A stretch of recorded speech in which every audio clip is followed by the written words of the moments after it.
बच्चों, आज हम लोग लेकर आए हैं magnetic field due to current carrying circular coil. एक सर्कुलर कॉइल है, उसमें मैग्नेटिक फील्ड का डायरेक्शन क्या होगा और मैग्नेटिक फील्ड उसमें किन किन चीज़ों पे डिपेंड करता है, हम लोग आज यही सीखेंगे।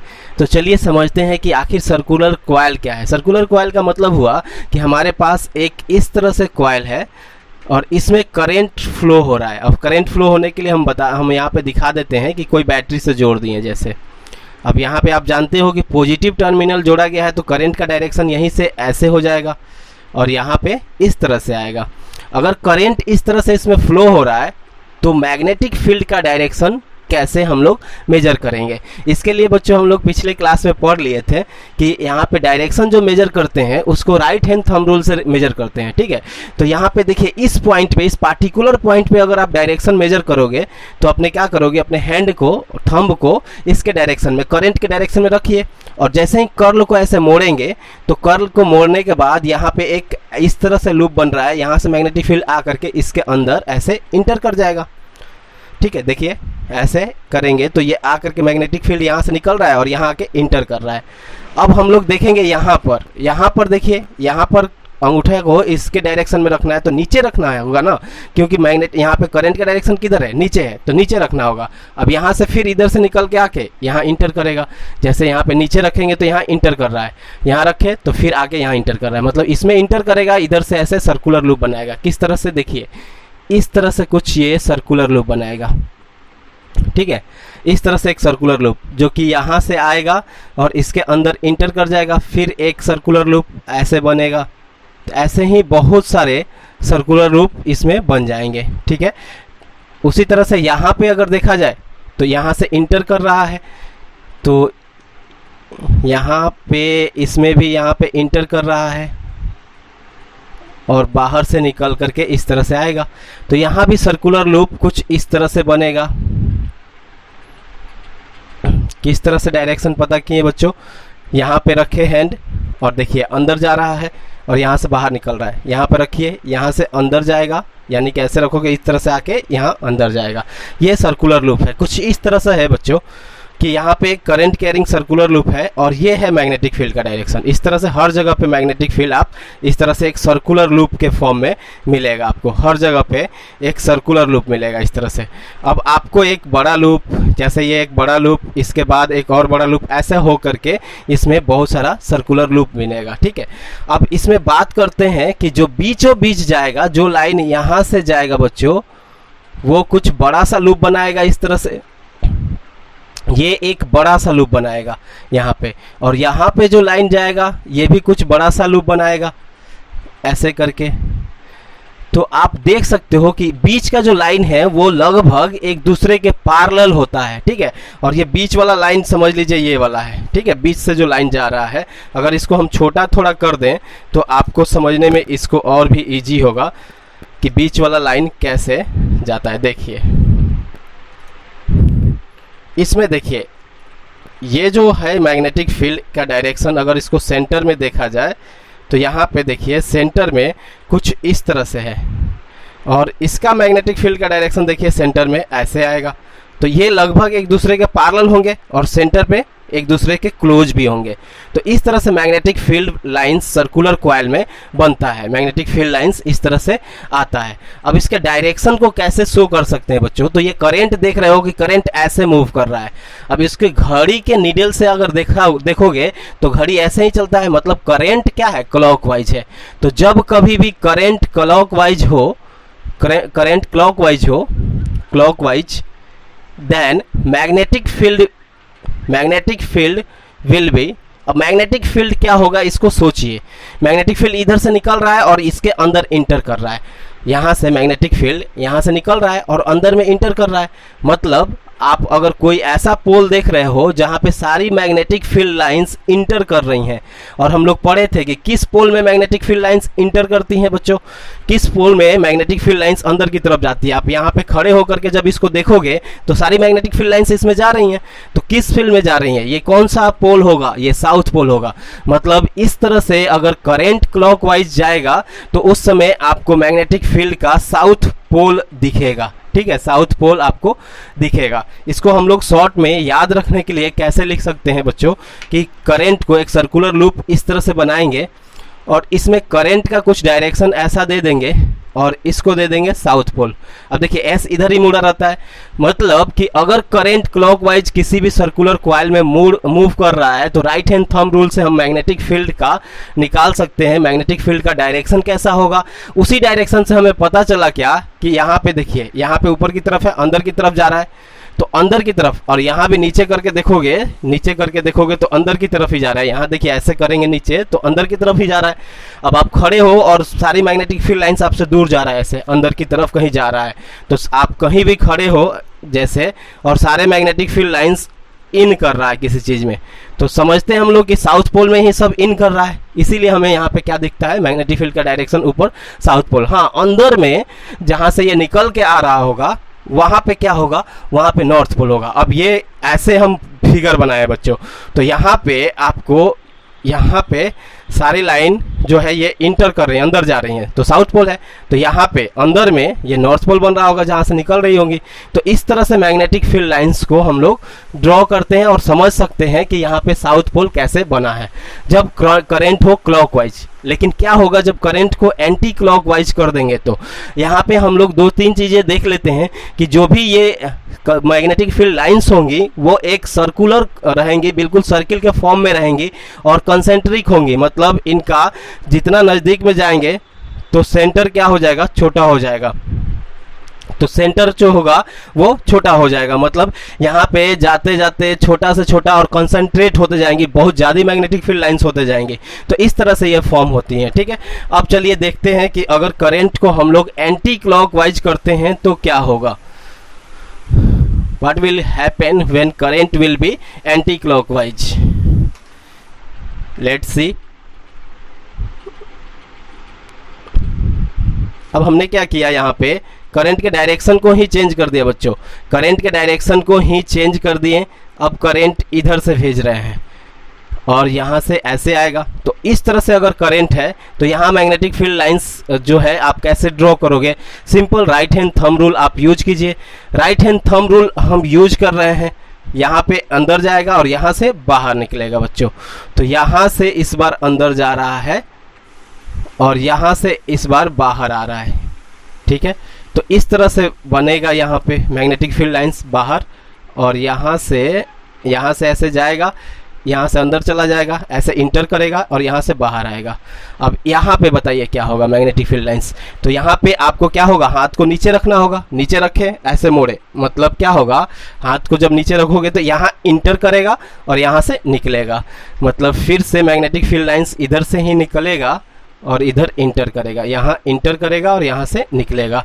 जितने भी मैग्नेटिक फील्ड लाइंस ड्रॉ करोगे सब यहाँ से निकलेंगे और इधर इंटर करेंगे। तो इसी तरह से अगर सेंटर की तरफ बड़ा बड़ा मैग्नेटिक फील्ड लाइंस अगर ड्रॉ किए तो वो क्या होगा बच्चों, यहाँ से निकलेगा और यहाँ पे देख लीजिए। तो ये बिल्कुल बीचों बीच हम लोग जब देखते हैं मैग्नेटिक फील्ड लाइंस तो लगभग ये पैरेलल हो जाती हैं। ठीक है, और यहाँ पे देखिए ज़्यादा से ज़्यादा मैग्नेटिक फील्ड लाइंस आएंगी, जैसे इसका भी मैग्नेटिक फील्ड लाइंस और इसका भी मैग्नेटिक फील्ड लाइंस। तो यहाँ पे मैग्नेटिक फील्ड लाइंस का कंसंट्रेशन भी बढ़ जाएगा बच्चों, इस पूरे कॉइल में यहाँ पे कंसंट्रेशन बढ़ जाएगा मैग्नेटिक फील्ड लाइंस का, इसीलिए यहाँ पे स्ट्रेंथ भी बढ़ जाएगा। और मैग्नेटिक फील्ड लाइंस जो बीचों बीच है उसको अगर आप देखना चाहें तो जो बीच में का मैग्नेटिक फील्ड लाइंस है, तो यहाँ पे देखिए, तो इस पूरे प्लेन का पूरा जो प्लेन है उसके परपेंडिकुलर है, प्लेन है उसके परपेंडिकुलर है, ये प्लेन है, ये एक प्लेन है और इसके मैग्नेटिक फील्ड लाइंस इसके बिल्कुल परपेंडिकुलर ड्रॉ किया गया है, बीच में परपेंडिकुलर हो जाता है ऐसे। ठीक है, अब इसको आप लोग एक और रूल से याद कर सकते हो, अभी जो बताए। तो यहाँ पे करंट कैसा है बच्चों, करंट एंटी क्लॉकवाइज है, देखिए घड़ी के सुई के अपोजिट में है। तो when current will be in anti-clockwise then what will be magnetic field, direction of magnetic field. तो डायरेक्शन ऑफ मैग्नेटिक फील्ड के लिए आप सोचिए कि यहाँ से सारी लाइन निकल रही है, देखिए यहाँ से इंटर कर रहा है, यहाँ से सब लाइन निकल रहा है। अब आपकी तरफ सारी लाइन आ रहा है। जैसे मान लो कि आप यहाँ खड़े हो और आपने देखा कि सब लाइन ऐसे आपके तरफ आ रहा है, मैग्नेटिक फील्ड लाइंस जो है वो आपके तरफ ऐसे आ रहा है, ठीक है। तो जहाँ से मैग्नेटिक फील्ड लाइंस एराइज करती हैं, निकलती हैं, उस पोल को क्या बोलते हैं? नॉर्थ पोल बोलते हैं। यानी कि मैग्नेटिक फील्ड का डायरेक्शन यहाँ पे क्या हो जाएगा? नॉर्थ पोल को शो करेगा सामने की तरफ, और अंदर की तरफ जो बोर्ड के अंदर की तरफ क्या शो करेगा? वो साउथ पोल शो करेगा। तो इसको ऐसे याद कर सकते हैं कि अगर करंट जो है हमारा यहाँ पे एंटी क्लॉकवाइज इस तरह से मूव करे तो ये हमें शो करता है नॉर्थ पोल को, मतलब ऊपर क्या होगा? नॉर्थ पोल, और नीचे क्या हो जाएगा? ऐसे बना देते हैं ताकि याद रहे कि इस तरह से अगर घूम रहा है एंटी क्लॉकवाइज तो ये शो करता है नॉर्थ पोल को, ठीक है बच्चों। एक और तरीका है जिससे आप ये नॉर्थ पोल और साउथ पोल इजीली पता कर सकते हो। कैसे पता कर सकते हो? तो देखिए बच्चों, ये जो करंट जो है ना, करंट के डायरेक्शन में कर्ल को रख लीजिए इस बार, ठीक है। ये मुड़ा हुआ है, तो मुड़ा हुआ है तो मान लीजिए कि करंट ऐसे मूव कर रहा है। अब क्लॉकवाइज अगर एंटी क्लॉकवाइज की बात करें तो एंटी क्लॉकवाइज ऐसे रखेंगे तो एंटी क्लॉकवाइज ये होगा, तो यहाँ पे रखिए, यहाँ पे रखें तो कहाँ? बाहर की तरफ आ रहा है। अब करंट यहाँ पे ऐसे आएगा तो यहाँ पे नीचे की तरफ रहेगा करंट, यहाँ पे ऐसे मुड़ा है ये, तो ऐसे रखिए तो देखिए थंब किधर आ रहा है? बाहर की तरफ। यहाँ पे रखे तो यहाँ पे करंट इस साइड से रहेगा, इधर मुड़ा हुआ है, थंब बाहर की तरफ। यहाँ पे ऐसे मुड़ा है, थंब बाहर की तरफ। मतलब मैग्नेटिक फील्ड लाइंस इस तरह से हम लोग कर्ल को रख के थंब के डायरेक्शन को समझ सकते हैं। थंब बाहर आ रहा है मतलब मैग्नेटिक फील्ड लाइंस बाहर आ रही हैं, तो कौन सा पोल दिखेगा? North pole. चलिए अब साउथ पोल की बात करते हैं। थंब से हम कैसे पता कर सकते हैं? तो जब करंट क्लॉकवाइज हो, क्लॉकवाइज को रखिए, अब यहाँ पे रखोगे ऐसे मुड़ा है, ऐसे मुड़ा है, तो क्या होगा? अंदर की तरफ आ रहा है। यहाँ पे रखेंगे अंदर की तरफ आ रहा है। अरे भाई यहाँ पे मान लीजिए कि क्लॉकवाइज है, क्लॉकवाइज का मतलब होता है आपको इस तरह से मूव कर रही है। तो यहाँ पे ऐसे मुड़ा है तो देखिए थंब किधर आ रहा है? अंदर की तरफ। यहाँ पे ऐसे मुड़ा है, थंब अंदर की तरफ। अब यहाँ पे ऐसे मुड़ा है, थंब अंदर की तरफ। तो इस तरह से जब करंट चल रहा है क्लॉकवाइज तो यहाँ पे अंदर की तरफ क्या दिखता है? South pole. तो इसलिए यहाँ पे क्या शो करेगा? साउथ पोल शो करेगा, ठीक है। अब देखते हैं कि आखिर क्या क्या ऐसे इस मैग्नेटिक फील्ड लाइंस के प्रॉपर्टीज हैं सर्कुलर कॉइल के अंदर। कॉइल के अंदर हमने क्या क्या देखा कि मैग्नेटिक फील्ड लाइंस जो होगा नियर कॉइल के नियर कहीं भी क्या होगा? कंसेंट्रिक होगा, एक क्लोज्ड सर्किल बनाएंगे। तो चलिए इस चीज़ को लिख लेते हैं, ठीक है। ओ साथी तेरी चिट्ठी पते पे आए ना। चलिए लिखते हैं हम लोग। इसमें क्या लिखेंगे कि कंसेंट्रिक होते हैं। पहला हम लोग देख लिए, the magnetic field lines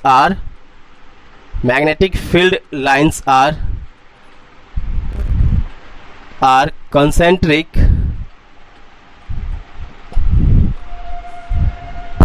eight any point, किसी भी पॉइंट पे कंसेंट्रिक होगा in the form of circle के फॉर्म में कंसेंट्रिक होगा। हम लोग देख रहे हैं कि हर जगह एक सर्कल के फॉर्म में इस तरह से कंसेंट्रिक बना रहे हैं मैग्नेटिक फील्ड लाइंस, तो इसलिए हम लोग इसको क्या बोले कि कंसेंट्रिक होगा मैग्नेटिक फील्ड लाइंस। इसके बाद हम लोग जानते हैं बच्चों, इसका दूसरा प्रॉपर्टी हम लोग पढ़े हैं कि जैसे जैसे हम लोग सेंटर की तरफ बढ़ेंगे तो मैग्नेटिक फील्ड लाइंस का कंसंट्रेशन बढ़ जाएगा। तो सेंटर पे मैग्नेटिक फील्ड लाइंस क्या हो जाएगा? मैक्सिमम हो जाएगा। तो लिखेंगे the magnetic field lines, the concentration of, क्यों बढ़ जाएगा बच्चों? इसका भी मैग्नेटिक फील्ड लाइंस आ गया और इसके भी मैग्नेटिक फील्ड लाइंस आ गए, तो दोनों के मैग्नेटिक फील्ड लाइंस आ गए तो कंसंट्रेशन तो बढ़ेगा ही। तो लिखेंगे the concentration of magnetic field lines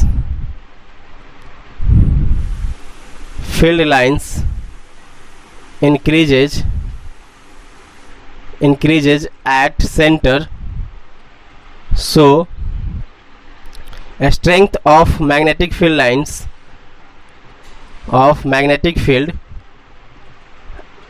at center is maximum। Centre में मैक्सिमम होगा मैग्नेटिक फील्ड लाइंस का, मैग्नेटिक फील्ड का स्ट्रेंथ। अब देखिए, अब पता करते हैं कि यहाँ पे जितने भी मैग्नेटिक फील्ड लाइंस है वो सब पैरेलल है एक दूसरे के। पैरेलल हो जाती हैं बीचों बीच जा करके, जब यहाँ से बाहर निकल रही हैं तो यहाँ पे लगभग ये पैरेलल हो जाती हैं, बड़ी जो लाइन बनती हैं। तो पैरेलल मैग्नेटिक फील्ड लाइंस क्या शो करता है? Uniform magnetic field lines. तो लिखेंगे at centre magnetic field lines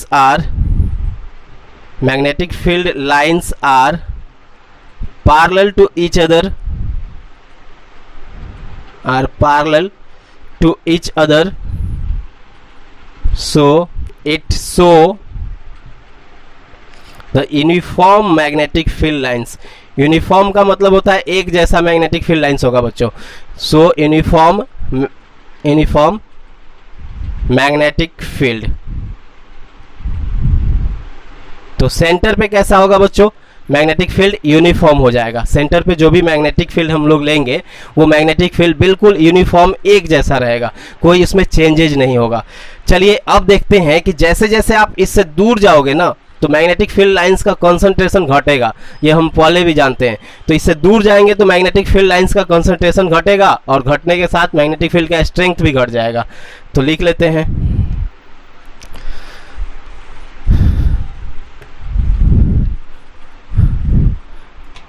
fourth point लिख लेते हैं, the strength of magnetic field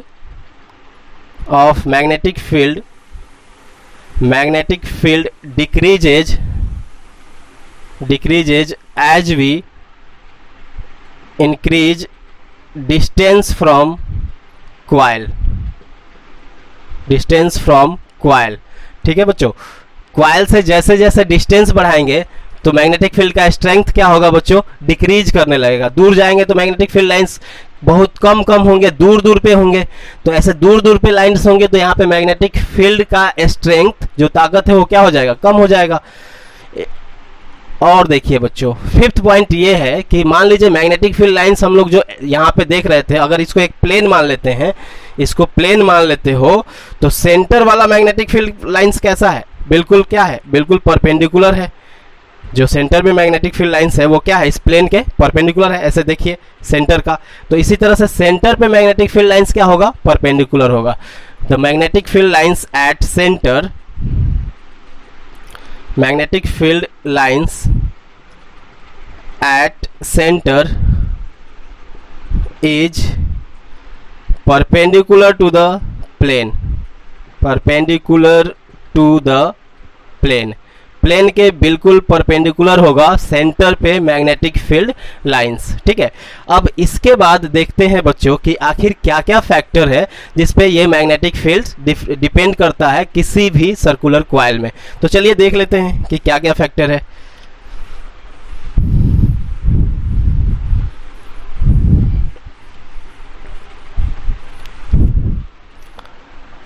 factors on which magnetic field lines या magnetic field, strength of magnetic field depends in a circular coil यानी current carrying circular coil में कौन कौन सा factor है? तो सबसे पहला फैक्टर तो करंट का ही है बच्चों, कि अगर करंट बढ़ा देंगे, मान लीजिए कॉइल में करंट बढ़ा दिए तो क्या होगा? मैग्नेटिक फील्ड बढ़ जाएगा। अरे बच्चों मान लो कि पहले इसमें क्यू चार्ज प्रोड्यूस हो रहा था, तो क्यू चार्ज जो मैग्नेटिक फील्ड आसपास बनाएगा वो कुछ मैग्नेटिक फील्ड रहा होगा। ठीक है, मान लीजिए 1 कूलम का चार्ज है, 1 टेस्ला का मैग्नेटिक फील्ड बना दिया, ऐसा हम जस्ट मान रहे हैं। तो अगर 2 कूलम का चार्ज भेजेंगे तो क्या ये भी 1 ही टेस्ला बनाएगा? क्या नहीं, तो चार्जेस बढ़ जाएंगे तो यहाँ पे कहेंगे कि करंट भी बढ़ गया। तो जैसे ही करंट हम बढ़ा देंगे किसी भी सर्किट में तो वहाँ पे क्या हो जाएगा? आपको मैग्नेटिक फील्ड इंक्रीज कर जाएगा। Means magnetic field directly proportional होता है किसके? करंट के। अच्छा, इस एरो का मतलब क्या हुआ बच्चों? ये एरो ये रिप्रेजेंट करता है कि मैग्नेटिक फील्ड एक वेक्टर क्वांटिटी है। अब वेक्टर क्वांटिटी को ऐसे एरो से हम रिप्रेजेंट कर देते हैं। अगर सिर्फ इसका मैग्नीट्यूड की बात करोगे तो जस्ट ऐसे लिख देंगे। ऐसे लिखे हैं तो आप समझ लीजिए कि ये वेक्टर को रिप्रेजेंट करता है, क्योंकि वेक्टर के पास एक डायरेक्शन है, तो ये तीर जो है ये डायरेक्शन के बारे में शो करता है। तो करंट बढ़ाने से मैग्नेटिक फील्ड सर्कुलर कॉइल में बढ़ जाएगा। दूसरा देखिए बच्चों, मान लीजिए हमने क्या किया बच्चों कि इस कॉइल के नंबर ऑफ टर्न्स को बढ़ा दिए। नंबर ऑफ टर्न्स का मतलब होता है कि एक बार मोड़े इसी के बाद एक बार और मोड़ दिए, 2 बार मोड़ दिए, इस पे एक और वायर लेकर आ गए, इस पे एक और वायर लेकर आ गए, तो ये 3-4 बार नंबर ऑफ टर्न्स बढ़ा दिए। तो मान लीजिए कि एक वायर में क्यू चार्ज प्रोड्यूस हो रहा है, तो सारे वायर में अगर 4-5 बार उसको एक नंबर ऑफ टर्न्स बढ़ा दिए हैं, तो वहाँ पे क्यू चार्ज ही रहेगा क्या? नहीं, इसमें क्यू, इसमें क्यू, इसमें क्यू, इसमें क्यू, तो बढ़ जाएगा। तो चार्ज बढ़ा मतलब यहाँ पे करंट बढ़ा, करंट मतलब बढ़ा मतलब मैग्नेटिक फील्ड भी बढ़ जाएगा। मतलब हम लोग कह सकते हैं कि नंबर ऑफ टर्न्स बढ़ाने से भी क्या होता है, मैग्नेटिक फील्ड बढ़ता है। नंबर ऑफ टर्न्स, अच्छा नंबर ऑफ टर्न्स को n से लिख देते हैं बच्चों।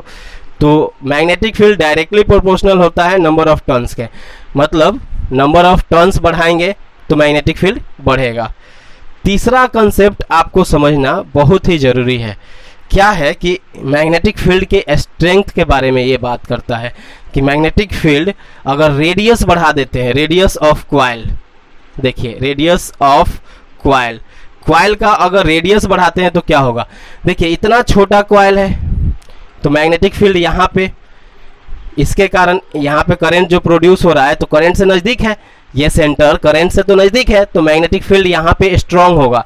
लेकिन इसी को जब बड़ा सा सेंटर बढ़ा दिए तो ये सेंटर दूर हो गया, इससे सबसे दूर हो गया, तो यहाँ पे मैग्नेटिक फील्ड क्या हो जाएगा, सेंटर पे कम हो जाएगा। नहीं समझ में आया? अरे बच्चों रेडियस बढ़ाएंगे, जैसे छोटा है तो यहाँ से ये नज़दीक है तो यहाँ मैग्नेटिक फील्ड कंसंट्रेशन ज़्यादा रहेगा, लेकिन बड़ा कर देंगे तो सेंटर पे क्या होगा, सेंटर पे मैग्नेटिक फील्ड लाइंस क्या हो जाएगा, कम हो जाएगा, क्योंकि इससे दूर हो गया। अब आप बोलोगे कि सर पहले लिखवाए थे सेंटर पे मैग्नेटिक फील्ड लाइंस मैक्सिमम होता है, इसके लिए इस कॉइल के लिए अभी भी मैग्नेटिक फील्ड लाइंस क्या है, सेंटर पे मैक्सिमम है, अभी भी मैक्सिमम है इस कॉइल के लिए।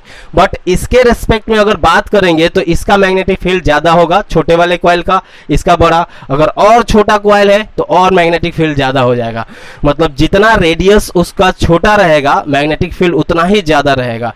तो इससे रिलेशन को हम लोग क्या बोलते हैं, इन्वर्सली प्रोपोर्शनल। तो मैग्नेटिक फील्ड जो होता है इन्वर्सली प्रोपोर्शनल होता है रेडियस ऑफ कॉइल के, मतलब रेडियस ऑफ कॉइल अगर आप बढ़ा रहे हो तो क्या हो जाएगा, मैग्नेटिक फील्ड घट जाएगा। इन तीनों को अगर हम मिलाते हैं तो हमारे पास एक आता है यहाँ पे term, that is magnetic field directly proportional to number of turns, current and inversely proportional to radius of the coil. इस तरह से आप याद रख सकते हो, magnetic field directly proportional to number of turns, current and inversely proportional to radius of coil. मतलब number of turns बढ़ाओगे मैग्नेटिक फील्ड बढ़ जाएगा, करेंट बढ़ाओगे मैग्नेटिक फील्ड बढ़ जाएगा, रेडियस ऑफ कॉइल बढ़ाओगे मैग्नेटिक फील्ड घट जाएगा। तो ये इस तरह से ये डिपेंड करता है, ठीक है। अगले कंसेप्ट में हम लोग पढ़ेंगे सोलेनॉइड के बारे में, तो चलिए सोलेनॉइड के बारे में अगले कंसेप्ट देखेंगे।